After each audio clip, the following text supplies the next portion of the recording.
Hello everyone and welcome to Everything Star Wars. I'm your host, Rob. Good to see you. Thank you for coming here, spending some of your time. Appreciate it. Thank you to all my subscribers. I love you guys. You guys are like family to me. Don't forget that, like friends, and I really appreciate when you comment and all that stuff. Today's topic is J.J. Abrams is going to try to save the Star Wars franchise. This article comes from Cinema Blend and Variety. So let's read what they say about this topic. Since Disney purchased the rights to George Lucas's Star Wars franchise, there's been a ton of new and exciting content brought to the masses. This includes both main installments, standalone movies, which help expand the galaxy far, far away. And while the House of Mouse has made a ton of money with the franchise and already has recuperated its $4.5 billion investment made to acquire Lucasfilm, there has been some missteps as of late. I will say one of them is called Rian Johnson and The Last Jedi. The last two Star Wars movies released were Rian Johnson's Last Jedi, which I just said, which continue the main narrative of the Skywalker saga, and Solo: A Star Wars Story. The later was the second standalone film of the franchise, explaining the backstory behind characters like Han Solo, Lando Calrissian, and Chewbacca. But Solo was a box office disappointment, and The Last Jedi has caused the franchise to be in turmoil, as it has split the fandom in two. J.J. Abrams is reportedly hoping to change this narrative, put the franchise back on a better course. Abrams is continuing to make massive deals, and a new report by Variety alleges that it's been tasked by putting the ultra-popular space opera back on track. There are no details as to how this might happen, but it should be fascinating to see how the galaxy far, far away continues to grow and change. Disney has been reevaluating its plans moving forward in order to best service the fans. Best service the fans. And this is true, by the way. And to make oodles of money at the box office, but that's a given. Early rumors indicate that Star Wars may be abandoning their standalone movie plans despite the massive success of Gareth Edwards' Rogue One: A Star Wars Story. I'm going to get into that. With Solo ultimately being a box office bust, I'm going to get into that, and chock full of bad press, it's unclear if any more spin-offs are going to be produced. If J.J. Abrams is helping to get Star Wars back on track, though, through some course correction, it should be wild to see exactly how the franchise changes with Episode 9 and beyond. Perhaps he'll bring things back to basics and tell a story that is a bit more classic than the purposefully submersive one Rian Johnson brought to The Last Jedi. And with Solo a victim of behind-the-scenes dramatics, Abrams should also bring a more focused, relaxed set. Should J.J. Abrams be trying to undo the damage done by Rian Johnson in The Last Jedi, it may be in vain. Johnson has been hired to develop his own trilogy of Star Wars films, which will go into effect after Episode 9 hits theaters. The Star Wars franchise will continue with Episode 9 arrives December 20th of 2019. So let's talk about this a little bit. First off, they failed to mention a couple of things. Now, this is from Cineblend and Variety, okay? So let me clarify that. Here's what they failed to mention. The only reason, in my opinion, that Solo failed is because of The Last Jedi.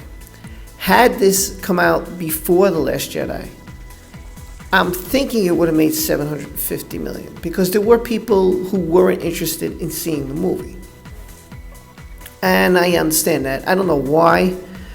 Some people say, oh, what do you think? You're going to put an original trilogy person and we're going to go be interested to see it? Yeah, I am. Why not? I like to see what happens with Darth Vader between Revenge of the Sith and A New Hope. The Jedi Purge. Why wouldn't I want to see that? How about the Battle of Jakku? I want to see that. I want to see what Luke Skywalker did after the Return of the Jedi. What did the Empire do? How about Operation Cinder? All this could have been done. Now, yes, some of it was explained in Battlefront 2 if you saw it, if you purchased the game, the video game. It was really fantastic. I loved it. It was a great single player mode. Great story, fantastic. They could have made a movie out of this, and I would have loved to have seen Luke meeting Snoke, possibly, finding the artifacts, the story, what he goes through, what he studies. This would have been very interesting to see, who he becomes. Instead, we get this Last Jedi movie, which he becomes this miserable old hermit person. Luke always cared about his friends. He always cared about his family. And the Last Jedi becomes a hermit and doesn't want anything to do with anybody because he failed. Whatever. Everybody fails. It's part of life. You learn from your failure. You learn from your mistakes. And that's what makes you grow up and become a more mature and better person. Now, Rogue One was the best movie of all 4 Star Wars, in my opinion. In my opinion, I would rank it as the number 2 movie on my all-time Star Wars list. Revenge of the Sith being number 1. I really enjoyed Rogue One. Star Wars feeling gave me everything. I loved it. And maybe they should have hired Mr. Edwards to do his own trilogy, because I bet it would have been terrific, because he gets it. And I want people who get it, not people who don't. Edwards got it. Ron Howard did get it. I felt Star Wars when I watched Solo, and I did very much enjoy the movie. Very much so. If you put people like him, Edwards, meaning Howard, Filoni, you put people who understand Star Wars, who give it a Star Wars feel, it can come back. You stop insulting the fans, putting down the fans just because they didn't like a product, they didn't like a movie. So what? Put out a better one. Put out a better story. You needed 2 years to put out a better story, then you do that. But it can be done.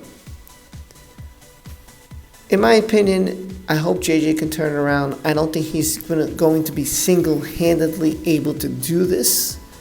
He's going to certainly try his best, but I just don't think that Episode 9 will be able to do that. It may bring some people back. It may change some people's minds, and it probably will be good. But will it be enough to blow us away? Will it be enough to say, oh my God, this is one of the best Star Wars movies I've ever seen? That remains to be seen. So he's got his work cut out for him. And, rumors were he was going to try to fix The Last Jedi's mistakes.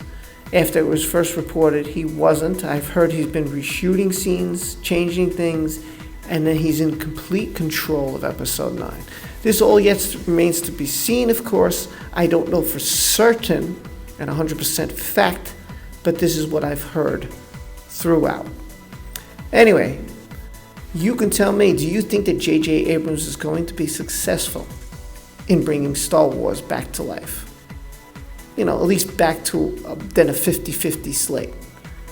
Do you think that he can do a great job? Do you think Episode 9 will be much better than The Force Awakens, much better than The Last Jedi? Will it be the best one? Will it be okay? How do you feel? Let me know. And if you're going to say, just let me know in that comment section below. Don't forget to like, subscribe, and hit that notification bell. You know why? Because I always appreciate it. You guys mean a lot to me. Your comments mean a lot to me. And I love talking to you guys. So, don't be afraid to do that. This is Rob Delos for all of us who love everything Star Wars. Thanks again. Love you guys so much. All right. Be well. Thanks for joining the Everything Star Wars family. I hope you stick around. I got a lot more coming your way. Be safe. Be careful. Talk to you later.